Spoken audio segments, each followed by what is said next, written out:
So this is the self-development with tactics book.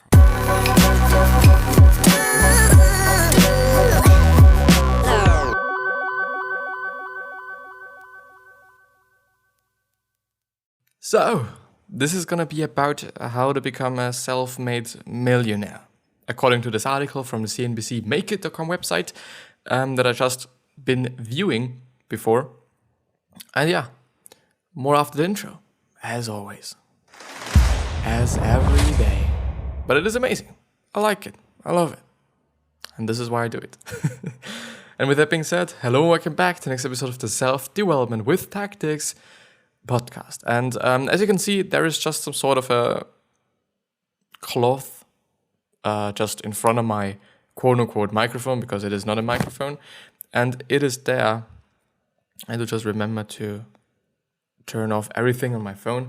It is just there so that there won't be just as many P sounds and whatever, so that everything is like a little bit, I do not want to say more consistent, but so that there are no tones or frequencies or whatever that could be really, really, really distorted and annoying, especially when you're listening to the whole experience, because sometimes like the P's and the S's, these can just really kind of hurt. And it is actually like a pop filter, if you know this, if you're kind of interested in that space. But yeah, before I actually go through this amazing article, I at least hope that it is going to be amazing, I do just want to tell you that this particular episode, so if you're on YouTube, this particular video is also available as a podcast, which means that you can listen to it, which means that you consume it by listening to it, which means that it is a way, way, way more efficient way to consume this episode, which means that you can just do something simultaneously. And this is the reason why it is more efficient, because you could cook while you're listening to this. You could just tidy up your room while you're listening to this. You could just do so many different things while you're doing this. And it is just a really, really amazing way to consume this episode, at least at my point of view. And this is the reason why there is going to be a link down in the description to the podcast. And this episode, so the audio version, which means the podcast episode, should be named exactly like this episode. So you're going to find it really, really quickly. But yeah, as I've said, we're going to talk about how to become a self-made millionaire or a millionaire, whatever. And there's actually 4 ways, as at least they said, or just this quote-unquote expert says it. I'm going to read. So there are 4 main paths to becoming a millionaire. And this is the easiest one, says Money Expert. And I've had a quick look at it. And the first one was like, yeah, it makes sense at my point of view, at least for some people, definitely not for everyone, because not every way is for everyone, not everyone wants to be an investor, and totally not everyone wants to, have their own brand or have their own company and whatsoever. So yeah, you could also just be the CEO of a relatively big company, which means that you're having a corporate job, which means that you are still an employee, and not a founder and owner of a business or whatsoever. Tim Cook is only an employee as well, and still he's making fucking 16 fucking million a year. It is just a lot of money. It is more than $1 million a month. Just in case, you actually didn't figure it out yourself. But yeah. So this article is actually written by Tom Corley at Rich Habits, I guess, on Twitter, I assume, maybe. And it is from Friday. So it's actually from yesterday, Friday, the 27th of September 2019. And yeah, I am really gonna read right now. Unless you were born into a rich family, building wealth can be very hard. Depending on the path you choose, many people look at multimillionaires and desperately want to know what is their secret and how did they get there and what does it take. Those are the things I wanted to know back in 2004 when I began my Rich Habits study, in which I spent 5 years interviewing and researching the daily activities, habits and traits of 233 wealthy individuals. All of them had at least 160,000 in annual gross income and 3.2 million in net assets. During my research, I found there are 4 predominant paths towards accumulating wealth. The savers investors path is the easiest, while the other three involve much more risk. And now we're gonna talk about saving and investing. And I gotta have to say, like, as I said before, it's totally not gonna be a path that everyone wants to choose. It's totally gonna be one that people wanna take, of course. It's gonna be good for some people, definitely not for everyone. And I think then self-awareness kicks in again, as so often. And you really have to think about what you are willing to do. If you want to be a saver and investor, because in terms of moral issues or moral thoughts, you might kind of decide that you're not going to be an investor, because it was actually also one of the reasons why I didn't actually start to invest yet. Because the thing is, the first thing that I would have invested in was the S&P 500, which is an index fund, which means that you're basically putting your money in multiple companies, and I think the S&P 500 actually include 500 different companies, if I remember that correctly, which means that you're simultaneously investing in 500 different companies, which is an amazing thing just because you're able to invest in 500 companies, which enables you to sustain a pretty low risk, because 500 companies, and the thing is 400 of them might be in profit and 100 of them might not, and you're still going to be in profit.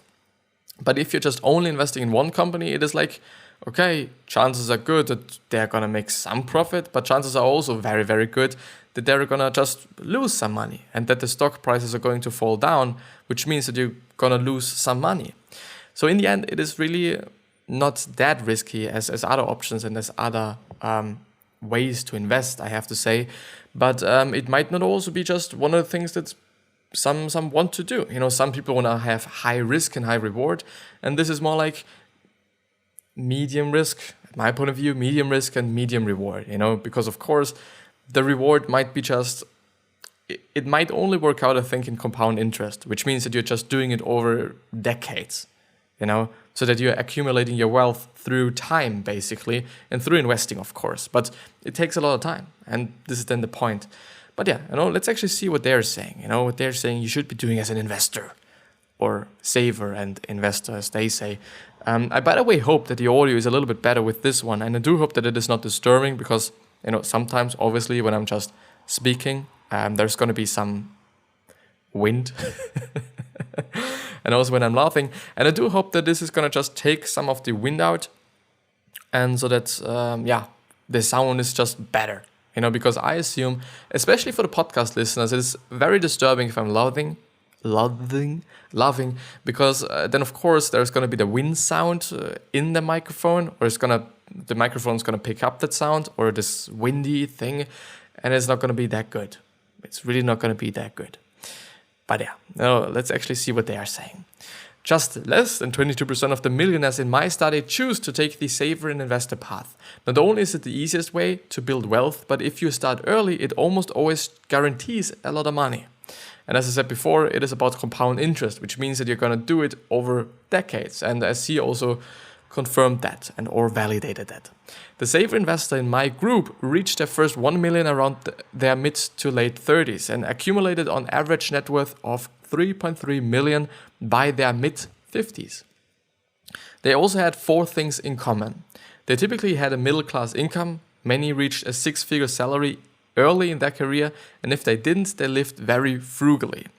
They had a low cost of living and preferred to save rather than spend lavishly. The third one is they saved 20% or more of their income. And the fourth one is they started investing their savings early in life and continued to do so prudently for many years. And again, it is gonna be validated. No matter what their day job was, this group made saving and investing part of their routine. They were constantly thinking about smart ways to grow their wealth. The Savers Investors path isn't for everyone. It requires enormous financial discipline and long-term commitment. It totally is the case. Even though I do have to say that long-term commitment is definitely also one of the things that has to be the case in many areas of life. Also, just if you're having a podcast, it's not going to pop in the first 5 days. Probably, unless you're actually famous and whatsoever, and just a lot of people are going to watch, then of course it is going to pop. even in 5 days, or even in 4 days, or even maybe in 1 day, or maybe even at the day you're posting it, because you've been like, well, I'm going to tell everyone that I'm having my podcast, and therefore a lot of people are also going to listen and or watch if it is about a YouTube channel. But it's going to take some time, and it's also going to take some long-term commitment most often. It was the exact same thing for me. At this point in time, it is pretty interesting that the podcast and the YouTube channel, they're both, I do not want to say grow. Well, they actually grow in terms of numbers in terms of views, and also in terms of watch time, which actually is way more important than the views. If you're having a lot of watch time, YouTube basically says that if you're having a watch time of 10,000 minutes, which is actually a lot, which is really a lot, over the course of a year, then you're able and allowed to monetize your shit. Once you've reached that kind of number, you're able and allowed to do that. And if you're just below that number, you're not allowed to do that. It is not really in terms of clicks, because you can have 1 million clicks, but if one of these, or if every one of these million clicks are only watching for a second, which might or might not be the case, or might work or might not be work, then I do not think that you're going to have the 10,000 minutes, already. But if you're having like 30-minute videos, which is actually the case for me, and if people are watching just 1 minute, then of course, by having a lot of episodes that I'm already having, fortunately, because I've started relatively early and I committed to it relatively hardly. I just committed to it. I really committed to it. I'm now seeing the growth. I'm now seeing that something is working. I'm now seeing that it is working, which is amazing, which is really amazing. It feels really good to just see. The thing is, there's also going to be some fear, because some days are just going to be better. It is what it is. They're just going to be better. And some days are not going to be so good. And, just seeing everything grow and those green numbers there, it is amazing. But then it also feels not that good if you're just seeing another day again where everything is not doing really good, but just somehow good, or just maybe even bad. But yeah, the next path, there, they point out the dreamer's path. It really sounds not that good, to be honest, because I don't know, I hate talking about dreaming instead of doing, which is actually something that I've been talking about just really, really, really a lot in the past few months, I have to say. But yeah, so this is perhaps the hardest path to building wealth, because it requires the pursuit of a dream, such as starting a business, becoming a successful actor, musician, or author. Approximately 28% of the folks in my study were dreamers, and they accumulated an average net worth of 7.4 million, far more than any of the other groups over a period of about 12 years. Well, 12 years is really not a lot, and this is just, it is really not a lot. All of them told me that pursuing their dreams was one of the worst rewarding things they had done in their lives. They loved what they did for a living, and their passion showed up in their bank accounts. Those who want to, well, I do think that I've read it incorrectly here. All of them told me that pursuing their dreams was one of the most rewarding things they had done in their life. I do hope that I've read it correctly. Those who want to take this path, however, must be willing to work long hours and able to handle financial stress. The dreamers in my study worked more than 61 hours per week before finally achieving their dreams. Weekends and vacations were almost non-existing. Trying to make ends meet was not easy. At first, getting a steady paycheck was nearly impossible, one dreamer said. It was even hard for those who had families to support, which is definitely going to be the case, to finance their dreams. Some decided to put off buying a home, while others dipped into their retirement savings. If you're risk averse, this path may not be for you. Totally. And I do just also have to say that this is basically the path that I'm taking, isn't it? I'm having a dream of having a quote-unquote successful podcast or successful YouTube channel, or being just a successful brand as well. I do just want to have everything working. I do not want to only do the podcast. I do not want to only do the YouTube videos, and I do not only want to do the Instagram posts or the Facebook posts or whatever. I do just want to do all of them, because I like doing multiple things, and I do like just doing different things. I really hate doing one thing all the time. It is just feeling amazing. Once I can just, make some posts, then I'm going to do a video again. Maybe I'm going to even edit the video, which is going to be really rare, because I do not really like to do that. You know, it is the case. I do not really like to do that. And this is also one of the reasons why I just don't do it then. You know, even though it might sound like, well, you know, bad, you know, because a lot of people are editing it. But, you know, if the person is shit that is staring in the video, the editing is still going to be basically not worth it. And also the editing is not going to make the video just enormously great. If you're just somehow of a mediocre personality inside of the video, and if you're editing it, then of course it's going to be better. Yeah, you know, but I don't know. I really believe in the fact that editing is not just the only thing that counts, or it is a way to make it better, of course, but it's not going to make some shit gold. Yeah. The third one, the company climber's path. And it is actually one of the things that I was just talking about before, I guess, in terms of, okay, having a corporate job and Tim Cook and whatever. And I do really have to say, it is just one of the things that a lot of people are talking about, like, okay, it is something that you can see so often, and it pisses me off so fucking much on Instagram. You know, just because maybe Instagram is kind of the platform at this point of time, even though it's gonna die, I guess. I just see it so often, you know, that people are like, okay, you know, at first you're gonna be an employee, okay, and then you're gonna be an entrepreneur, and they're just picturing a picture of an entrepreneur, and they're saying like, okay, this is the optimal thing you can be doing, you know.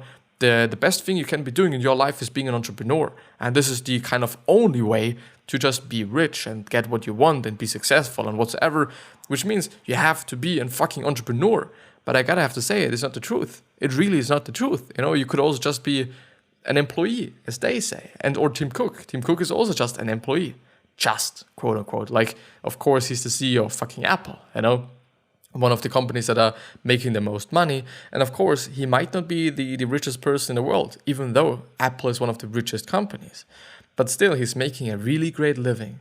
He's making a really, really great living. And I guess that he's liking his job as well, you know, because he isn't that young anymore. You know, he's relatively old, I guess.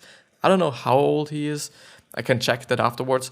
But I gotta have to say, like, you do not have to be an entrepreneur to get rich, you know. You could also just, quote unquote, climb the company's path or ladder or whatever you want to call it. It is just really, really possible. You know, maybe not for everyone, because it's also going to take some commitment, a long hour week and whatever. But yeah, let's see what they say. Climbers are individuals who work for a big company and devote all of their energy into climbing the corporate ladder until they land a senior executive position. This is the second hardest path to becoming a millionaire, and about 31% of the rich people I studied fell into this group. It took them an average of 22 years to accumulate a net worth of 3.4 million or more. In most cases, their wealth came from either stock compensation or a partnership share of profits.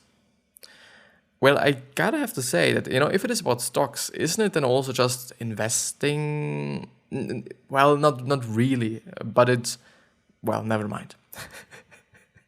To be a dreamer, you must have strong relationship building skills. Networking and making lasting connections with powerful people in your industry is essential. Like dreamers, however, climbers also have long work hours. The ones I interviewed all arrived at the office early and left late. Many were required to travel frequently and even had to sacrifice a lot of their vacation time. Profitability is a huge factor in determining a climber's success. If their company struggles financially, their time and investment there might not be rewarded to the extent they had expected. Yeah, of course, it totally will come up to the company. But I guess, like, I don't know, if you're talking about Mondelez or Mondelez, whatever it is actually pronounced, I really don't know. Everybody takes or pronounces it somehow differently, I kind of assume. And or Coca-Cola, or I don't know. You know, if you're actually in a senior position in those really big companies, Apple as well, you're just making a good living. You know, but of course you're gonna work. You know, and of course I do believe that you're also gonna have to work late hours or long hours, and you're gonna have to stay there relatively late. And I don't know, like, nothing good comes easy. And I do have to say that it is actually a good thing. You know, I wouldn't like to just immediately have a good podcast or a successful podcast, because I've learned so much, so incredibly much over the course of this year. It is amazing, you know, and also my speaking skills, they just really fucking improved, you know. Actually, to some degree, that it is actually the case that sometimes I think it was actually, it was on today's Saturday. So on Thursday I was recording 3 episodes, which is actually kind of the most that I'm doing in a row. Like I'm really not able to do more than 3 episodes in a row, because of course I do just have to drink something then, because my voice is getting so dry and my throat is getting so dry that it is even just, it is not hurting, but it is not nice, It is just not nice. Just sounded like Arnold Schwarzenegger there, but the thing is that, what did I want to say? Like, yeah, I don't know what I want to say. I don't know. Fucking hell. The last one, the virtuosus path. I don't know what this is, but we are gonna find out. We are gonna find out right now. Roughly 19% of the participants in my study chose this path. Virtuosos are among the best at what they do in their profession. They are paid a high premium for their knowledge and expertise, which sets them apart from the competition. It took the virtuosos in my study about 20 years to reach an average net worth of 4 million. Some worked in the medical field, while others worked in law. A handful either worked for a large publicly held corporations, or they were small business owners with highly profitable enterprises. Of course, virtuosos aren't necessarily born with natural intelligence. They must spend many years continuously studying and learning. Formal education, such as advanced degrees, is usually a requirement. This means investing an enormous amount of money and time before seeing any payoff at all. Not everyone has the ability to devote significant hours every day practicing their skills or the financial resources to pursue advanced degrees. Of course, but I do want to point out there that it is incredibly important to point out that you don't have to have a degree. They were only talking about it in this last option. It's actually an option. You could just take all of these 4 options, and I really have to say that you should be taking the option that is working the best for you. Maybe you are just gonna have a corporate job because this is something that you just want to have. You're not willing to be a business owner because a business owner is just really stressful. I assume, you're actually the last line of defense. You're the only person that is somehow, to be blamed. Nobody else but you is gonna be blamed. You cannot blame your fucking employees, even though they did something wrong, because in the end, you fucking hired them. And then, in the end, it is your fault. In the really, really end, it is always your fault. And this is not going to be something that everyone likes to have. Like, of course, I can understand that. I really can.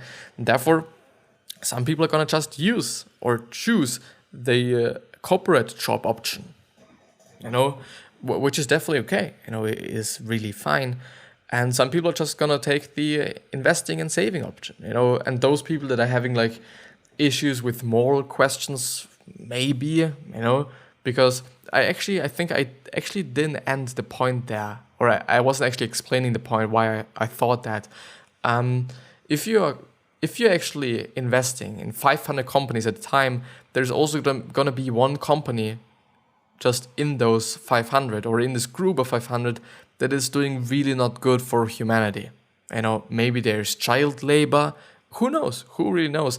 And this was actually one of the reasons why I then decided to not do that and begin that path, because I thought like, well, I don't know. I do not want to invest in a company that is just not doing good. I would like to invest in companies that are doing good and where I know that they are for sure doing good, which is, I think, I don't know, maybe I'm going to invest in startups, startups that I know, companies that I know, and I don't know. I wouldn't really like to invest and basically give money to people that are just doing some shitty things with it. But in the end, you will never know. This is the case. In the end, you will never know. Therefore, maybe investing is not going to be the thing that I want to do. But maybe it's going to be the path of having a successful podcast or having a successful business maybe as well. Maybe I'm going to do this in the future. Who knows? But yeah, I do believe that this is going to be the end of the episode. I do just think if I should go through another core question, but I do not really want to make the episode too long because I know that people are not going to watch if it is too long. I don't know if people are going to listen. in terms of the podcast, but people do not watch if the video is way too long. And like, I don't know, 30 minutes is definitely just, long. It really is long. And not a lot of people are going to commit to this, which is something that I really can understand, because, and this is also one of the reasons why I'm having the podcast, because I don't know, it is just way more efficient and way better. But yeah. What can you say that will inspire? I'm going to take this one, because it's actually a pretty quick one. What can you say that will inspire me? What can I say that will inspire you? You're having one life, and having regrets in life is not going to be a good thing, at my point of view.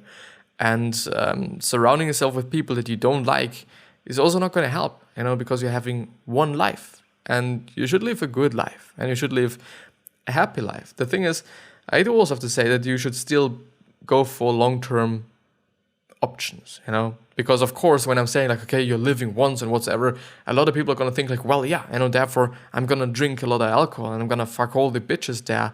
No, I'm not saying that. I'm really not saying that, because it is maybe going to make you happy in the short term, but it's definitely not going to make you happy in the long term.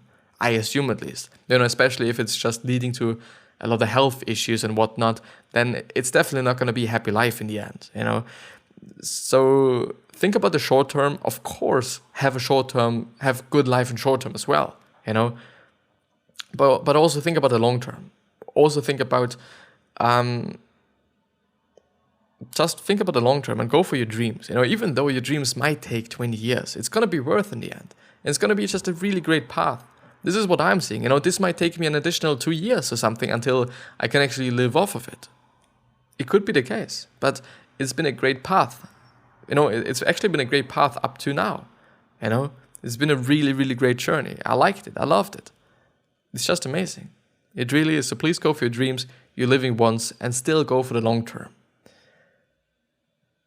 Yeah. And be grateful for what you're having. Like, I don't know. Especially when you're living in a first world country, it's just having so many things and so much a lot of people could dream of, or are only dreaming of. A lot of people in just low developed countries or less developed countries, they're really not having a lot of things. They might not even have water, clean water, and we're all having that in our just first world countries. And still, a lot of people are kind of complaining about their fucking grades, them having bad grades, when they're just living in a fucking country that is just having everything and is providing to them everything, and they are having everything. So please think about that, life is amazing. But yeah, with that being said, I wish you the best health, happiness, and also success. And I also hope that you're going to remind yourself of how you're going to be remembered, which means your legacy, which means by being nice and then being remembered as just a nice person, the problem there is that there's still going to be somebody that dislikes you, even though you're the most generous, nicest, kindest person on this fucking planet. There's still going to be somebody that dislikes you or even hates you. And I do just want you to think about that. And 3 other questions that I hope that you're going to think about and also going to ask yourself are, what are you trying to change? Why are you here? And the last one, what is bothering you the most? And I do hope that these 3 questions might lead you to figuring out your purpose and might lead you to just figure out what you should be doing with your life, in your life, because it is just a really important thing. But with that being said, I see you the next time. So subscribe to the podcast, subscribe to the YouTube video, because I want to see you and I want you to stick around. And if you do not want to lose out on any information, on any value, then it would be also a pretty good idea to do so. But yeah, I hope I see you the next time.